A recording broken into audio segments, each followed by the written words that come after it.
Good morning, students.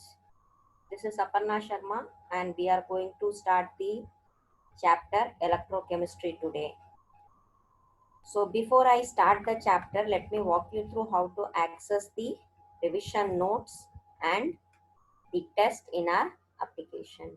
So, when you go to play6.com and click on practice, since you are having here different packages available, but since we are talking about NEET Premium, let us go to NEET Premium, and at here you have different subjects, and each subject has chapter wise test series, and at the top you have revision notes. If you click on revision notes, it opens in a new tab, and this will give you a precise notes about the chapter, which would be helpful for you in the revision of the chapter, or you can say a quick revision. And so let us start the chapter electrochemistry. So we say, what is electrochemistry, or what do we learn in electrochemistry? So basically when we say electrochemistry, it refers to the,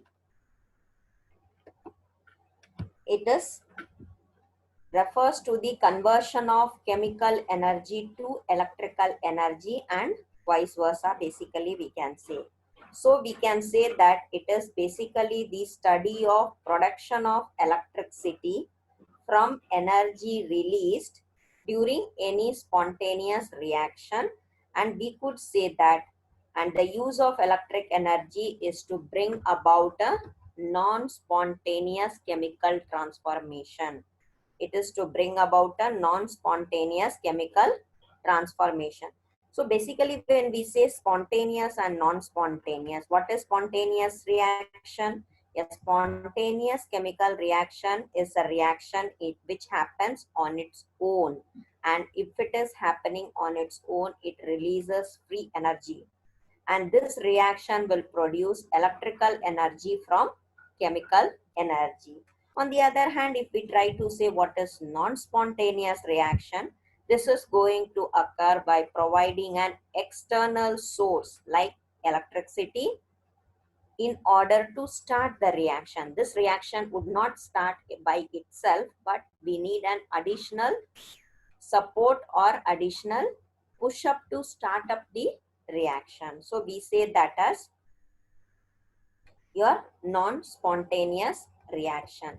And when we talk about electrolysis, it is nothing but the process of decomposition of an electrolyte by passage of electricity through its aqueous solution, or you can say the molten state. And in that case, we are having different cell to study, different cell. The first cell is Daniell cell. So what is Daniell cell? Daniell is a cell that will convert the chemical energy liberated as a result of your redox reaction to chemical energy. That is, sorry, to electrical energy. So when we say the cell that is going to convert your chemical energy, whichever is being liberated in a redox reaction, into electrical energy, and it is an electrical, the Daniell cell has an electrical potential of 1.1 volt. The Daniell cell has an electrical potential of 1.1 volt. So basically it will have an anode. As we all know, it has a, the setup of your Daniell cell will have, like in a beaker of plate, zinc will be dipped in a solution of zinc sulfate, and in another beaker copper is being dipped in a solution of copper sulfate, and these plates of metal are nothing but, we call it as electrodes of the cell, and this electrodes will start behaving as a terminal to hold the electrons. And the two electrodes which we are saying, your zinc sulfate and copper sulfate, these are connected by a wire, and you will have a salt bridge which is being placed between the two beaker, And the function of the salt bridge is it is going to provide a path for the movement of ions from one beaker to another.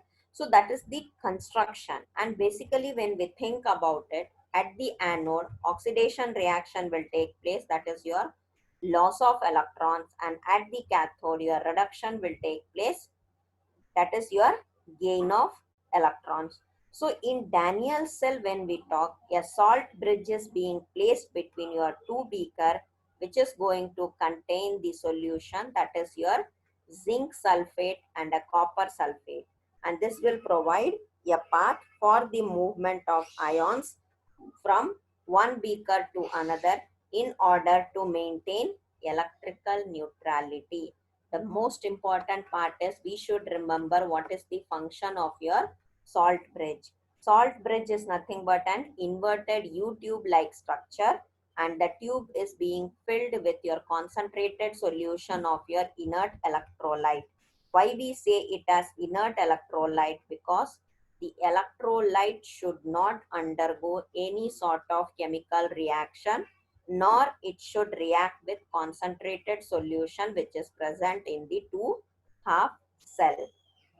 It can only act as a path between the two electrodes. It should not take part in any chemical reaction. For example, you can say potassium chloride, KNO3, NH4NO3. These are all being used as an electrolyte, in the salt bridge. And the basic function or the most important function of your salt bridge is to maintain the neutrality between the two electrode. And how do we measure the or measurement of electrode potential in a cell? What are all the methods we use in order to measure the electrode potential in a cell? So for that, we all know we are using the standard reduction potential. That is what we call it as a SHE, the standard reduction potential, or we can say standard hydrogen electrode. So we use that in order to the electrode which is connected to a standard hydrogen electrode is, we say that it is a to constitute a cell.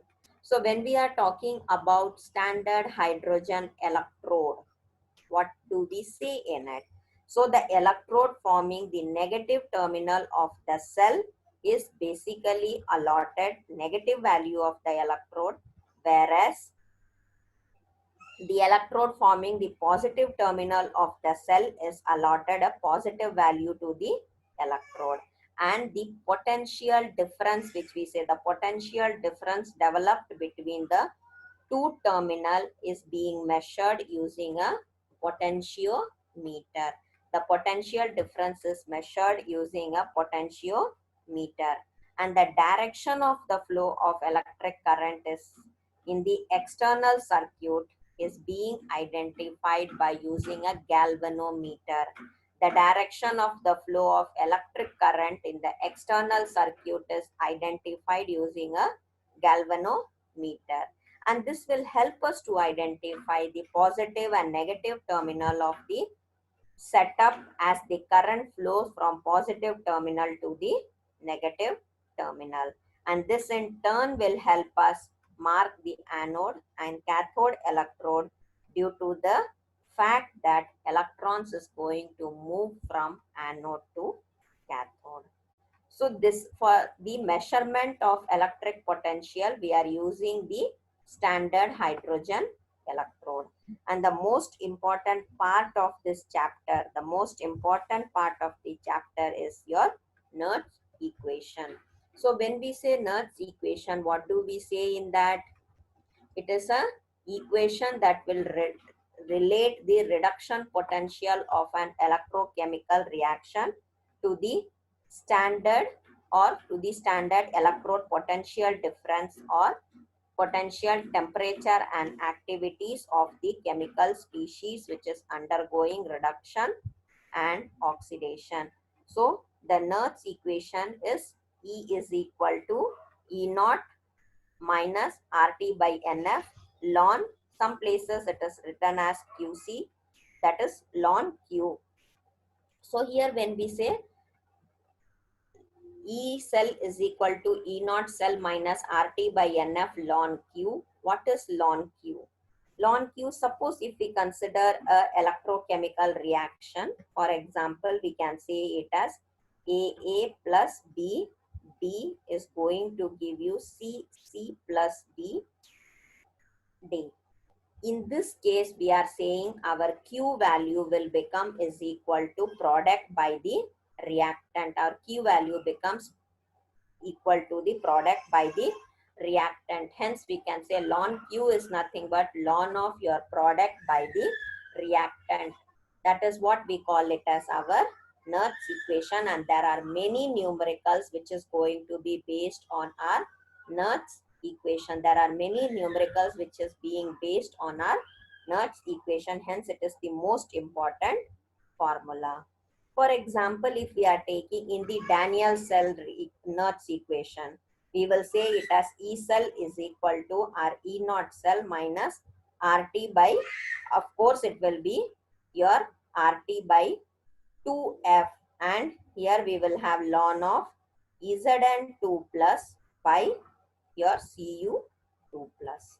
This will be the Nernst equation if you are saying that the given cell is a Daniell cell, and easily we can substitute the value.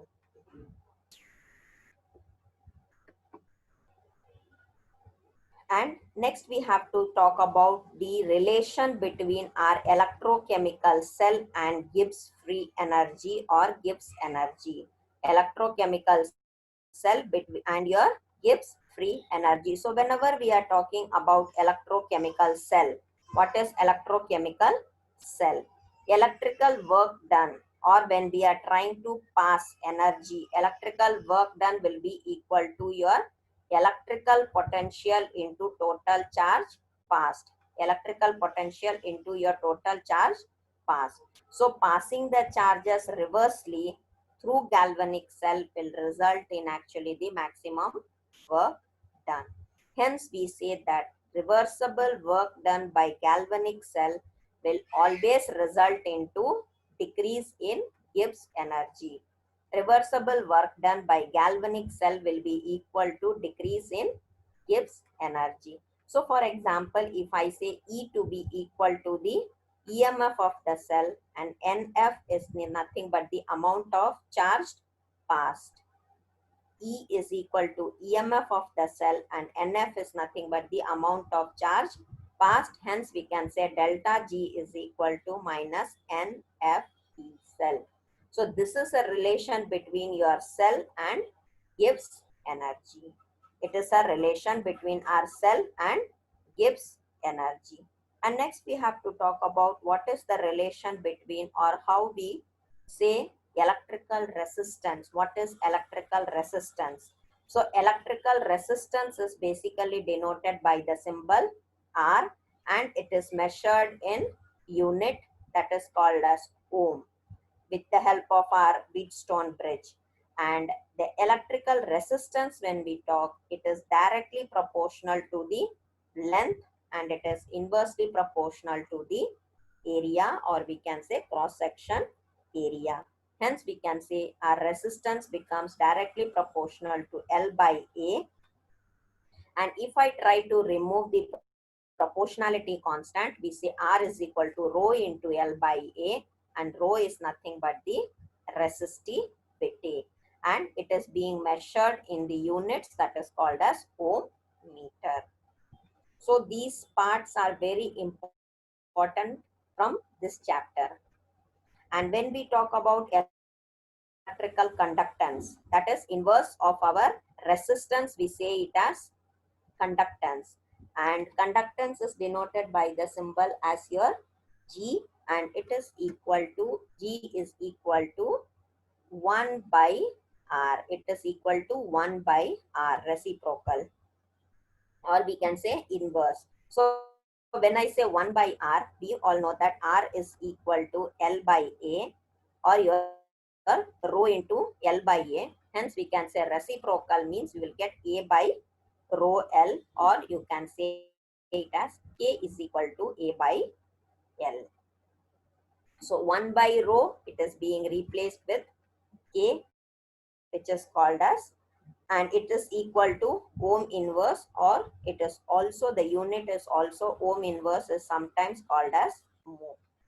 And the electrical conductance is going to totally depend upon the nature and structure of the metal, as well as the number of valence electron per atom. And electrical conductance will decrease with increase of temperature. Electrical conductance always decreases with increase of temperature. So overall, we can say the inverse of resistivity, we call it as conductivity. The inverse of resistivity, we call it as conductivity, and it is represented by a symbol that is called as kappa, and it is measured in unit of Siemens meter inverse. This is about the conductivity, or we can say electrical conductance and conductivities. So basically, when we say about conductivity of an electrolytic solution, it is going to depend upon certain factors. One, nature of the electrolyte added, size of the ions, nature of the solvent, concentration of the electrolyte, and of course it will increase with increase of temperature. And yes, pressure will also play an important role. And when we are saying about our understanding, that is R is equal to rho by A and cell constant. So L by A is categorized as cell constant. L by A is given a term that is called as cell constant. So when we say it as one term, that is we are having molar conductivity. It is basically denoted by the symbol as inverse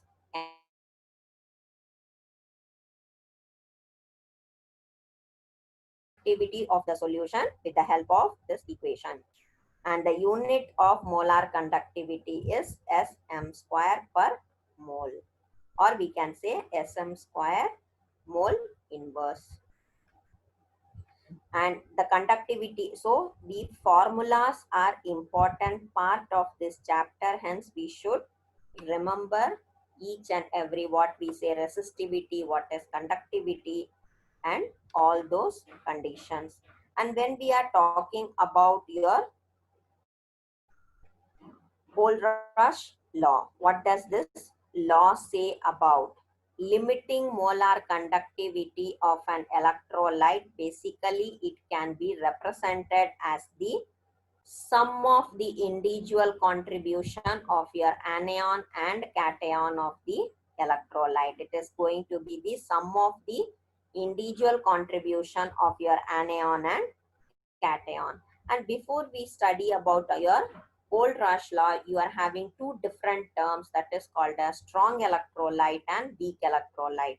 So strong electrolyte means a solute or substance that is going to completely ionize or dissociates in a solution. Either it will completely ionize or dissociate in a solution, then we use the term as strong electrolyte. And if we say as weak electrolyte, it will not dissociate completely at moderate concentration. If it is not dissociating, then we at moderate concentration we say it as your weak electrolyte. And as of course in your Gold-Rush law, we can say it as your, mathematically you can say that as electrolyte will be equal to your plus your inverse, that is positive and negative. So here we can say this positive value, you can consider it to be the limiting equivalent conductivities of cation, and negative you consider it as limiting equivalent conductivities of the anion.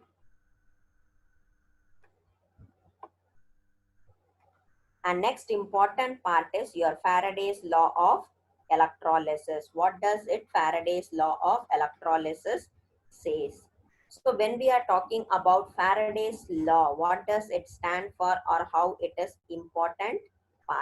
Faraday's first law of electrolysis in a chemical reaction, it is nothing but the amount of any substance deposited or amount of any substance deposited or liberated is directly proportional to the quantity of electricity passed through it.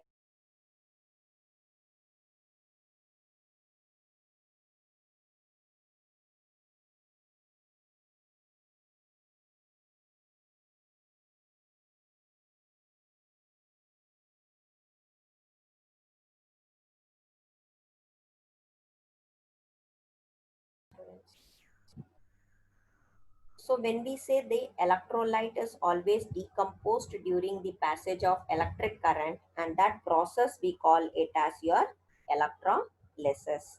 So in the same way we are having for Faraday's also as another law which we call it as your Faraday's second law.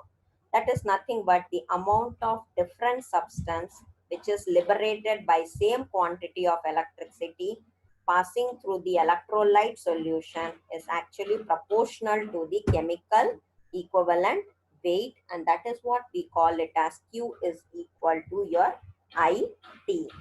Q is nothing but it's in coulomb, or I is the ampere, and T is your seconds. In T will be in seconds. So this quantity of electricity which we say, it is actually said as Faraday, and this is being represented by your symbol F.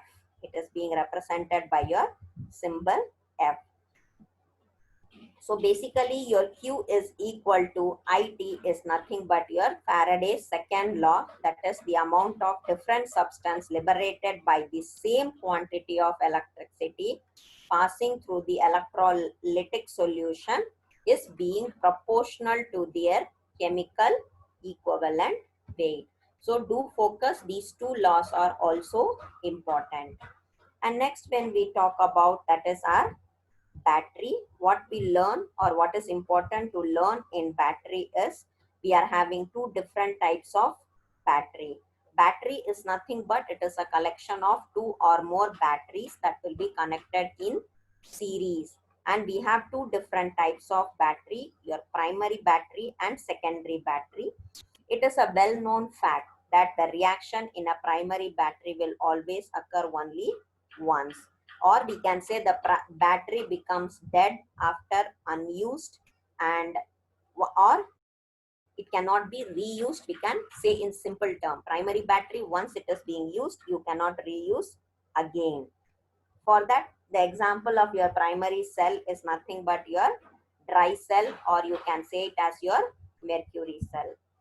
And the second type of battery, we call it as a secondary battery. That is, it is a reusable battery. You can reuse. So the reaction in a secondary battery will actually occur many times. They are recharged by passing electric current through it in opposite direction. So it can be used once it is being exhausted, it can be recharged and it can be used again. So those batteries which are reusable, we give the term or give the name as secondary battery.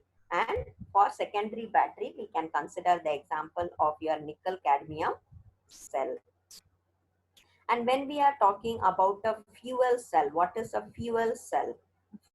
Fuel cell is nothing but, or in this kind of cell, the chemical energy of your fossil fuels like coal, gas or oil, which is basically, or oil is initially it is being used in order to convert water into your high pressure steam, and then it is used for your movement or to run a turbine or to generate your electricity. So hydrogen and oxygen are bubbled using porous carbon electrode into your concentrated aqueous sodium hydroxide solution. So fuel cell, when we say, it is a simple term, we are using chemical energy of your different fossil fuels which is being existing in our nature, and that we are using to convert your water into high pressure steam, and we are using that to run our turbine or to generate electricity or for many multiple purpose. So this is what we are saying about our battery. And next factor which we should know is corrosion. It is a well known, or this is a known concept, that newly brought iron or your silver or your copper articles, whenever we purchase that, in the initial it will appear to be shiny, but as the time goes, with the passage of time, you can say they are becoming dull. And that is because of the fact that layer of metal oxide will develop on their surface. Or for example, you can say rusting of your iron or silver jewelry or tarnishing of your copper articles, they are getting covered by green layer. So the simple concept behind that is metal is reacting with your atmospheric oxygen and it will produce metal oxide which are basic in nature. They will form because they will react with water in order to form a base. It reacts with water in order to form a base, and that is what we say it as our corrosion. So these are all the concepts. It is important from the chapter electrochemistry. I repeat, Nernst equation, your Faraday's law, Kohlrausch law, your corrosion, and yes, of course, you have to have knowledge about certain your strong electrolytes, your weak electrolytes, and based on the analysis of the chapter, let us try taking a test from that chapter. So when we go to NEET premium, we are having different subjects, and if we click on chemistry, you are having here test series, that is chapter wise, and the total number of tests in each chapter is depending upon its weightage. And if you look at the color, green color indicates that the test is already taken, and yellow color, it is incomplete, that is still the test is in progress, and blue color, it says that it is yet to be taken, and R is a random test if you want any additional practice on that particular chapter. So for today, we want to do a test from electrochemistry. Let us try taking that test and evaluate ourselves. So when we say here the, and yes, of course, knowing the answer for a question alone is not important, but to focus on the time. Time is a very important criteria in order to crack any exam.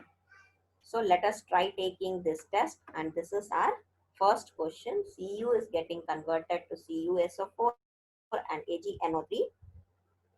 It is Ag. So we have to find out the K equilibrium for the reaction when they have given the value. So simple formula you can take it up is here.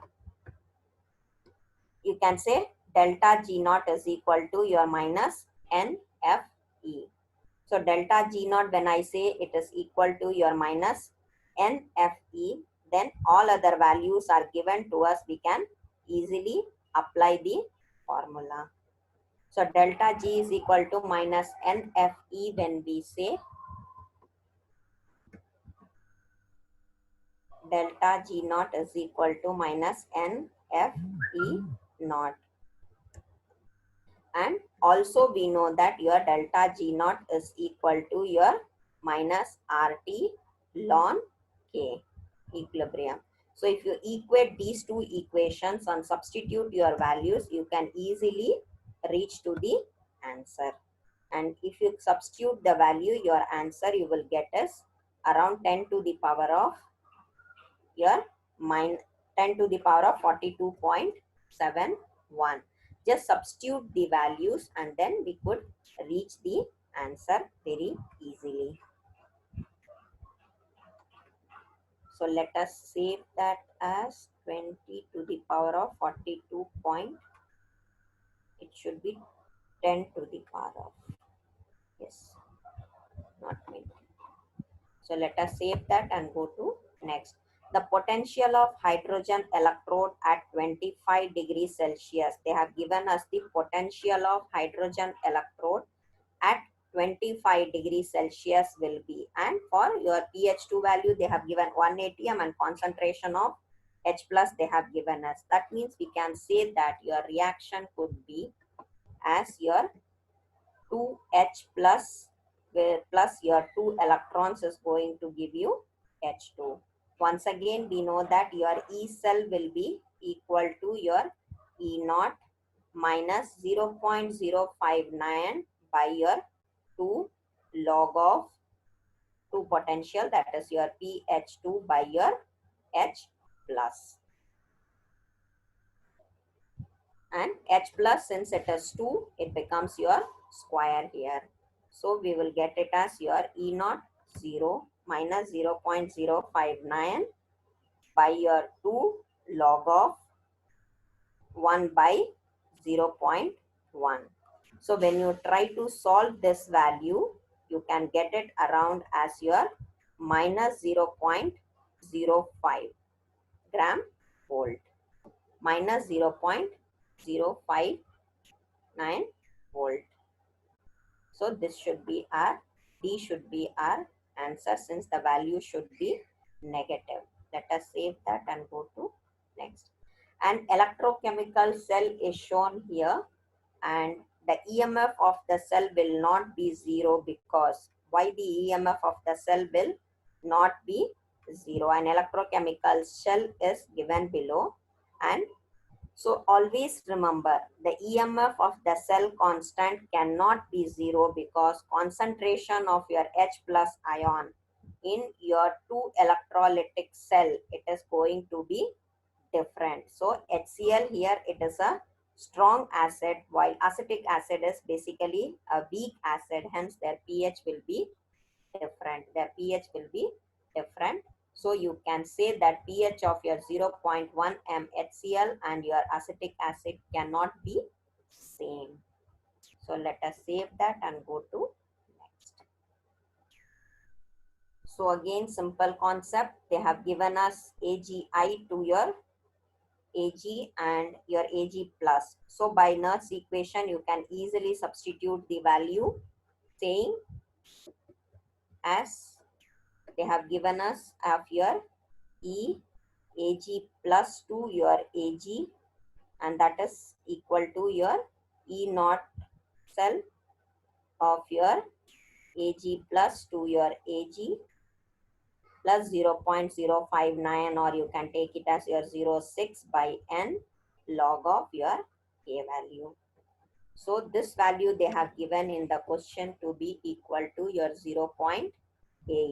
So if I take this to be equal to 0.8 plus your 0.059 or 0.06 divided by your 1 log of K value they have given as 10 to the power of minus 8. So here 0.8 minus your 1.08 will become is equal to minus 0.28. Hence that should be your answer as minus 0.28. So let us save that and go to next. CuSO4 solution is not stable in Zn container because of why it is not stable. We should say that your because of the formation of your Cu, it will not be stable. CuSO4 solution is not stable because of the formation of your Cu. Save that and go to next. Arrange F2Cl2 Br2 I2 in the order of increasing SRP. Increasing SRP. SRP is nothing but your standard reduction potential. So all the halogens are basically oxidizing agent, and their oxidizing power will be high because of your high electron affinities value. So the order of their oxidizing power will be as your, you can say the order of their oxidizing power is F2, Cl2, Br2 and your I2. So all SRP values are positive. It is a measure of the ability to undergo reduction. That is what we call it as your standard reduction potential. Hence, the order F2Cl2Br2 I2 should be the right answer. Let us save that and go to next. Self-reduction is possible in which of the following? Which of the given option can undergo self-reduction? So we should remember that standard reduction potential of a metal will always increase the stability of the metal oxide. And so since your SRP, if you see the order of your SRP is your PbO2 followed with your iron followed with your Sn and then your Ag2. So you can say that its decomposition will also be easily possible. Hence, the reduction potential of your PbO2 is possible. That is, your self-reduction is possible in your PbO. Let us save that and go to next.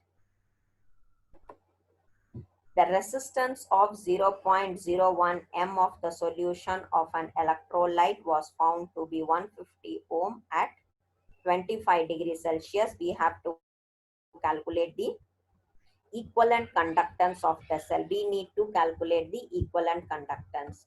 Hence, when we look at the given values, R, they have given it to be equal to 150 ohm. Hence, we can say your G, it will be 1 by your 150. And cell constant, they have given it to be equal to your 0.8 centimeter inverse. And we all know that K is equal to your cell constant into your conductance. So cell constant also you know, conductance value also you know. So you can substitute as 0.80 into 1 by 150, which will give you the value of 5.33 into 10 to the power of minus 3. And in the question, they have given us the concentration of your C, that is equal to 0.01 mole. And when we want to calculate the equivalent conductance, or you can say first we can calculate your molar conductivity as your K by C. If you substitute, you can say as 5.3 into 10 to the power of minus 3 divided by C value, it is 0.01, which will give you around 530 ohm inverse centimeter square mole inverse. And then you can calculate your equivalent conductance to be your lambda m by your n. And hence this you have calculated to be 530, and n factor they have given you in the question to be equal to 2. Hence you substitute that, you will get it around 265. So let us save that 265 and go to next. Which of the following is a wrong statement from the given option? Wrong statement, when we see, if the to remember certain facts for this type of question to answer. If the concentration of increases, number of ions per volume will also increase, and then we can say your conductance will decrease. If suppose the concentration is increasing, that means mole is being fixed, so your volume will also increase, and the distance between the ions, mobility of the ions and conductance will also increase. So we can say that your lambda m is equal to, that is, it is applicable for both your strong and weak electrolyte, cannot be. Hence we can say your D statement to be wrong. Let us save that and go to next. They have given us CdSO4, Hg2SO4 and cell constant for this reaction. Then what should be our EMF of the cell is 1.1, then delta H will be. We have to calculate the delta H value. So once again, it would be very simple for you to calculate with the help of your two formulas we can use here. One is our delta G naught, that is equal to your minus NF E naught. And hence they have given delta N, it is 2F 96500. We know the Faraday's value. and E naught is 1.1. So when you calculate minus 212300 joules, and we all know as your delta S value. So when you calculate your delta S naught, you know minus NF by your delta E naught by your delta T. So if you substitute the values, you will get it around 11.58, but we need to calculate delta H, and you know the relation between your delta G is equal to your delta H minus T delta S.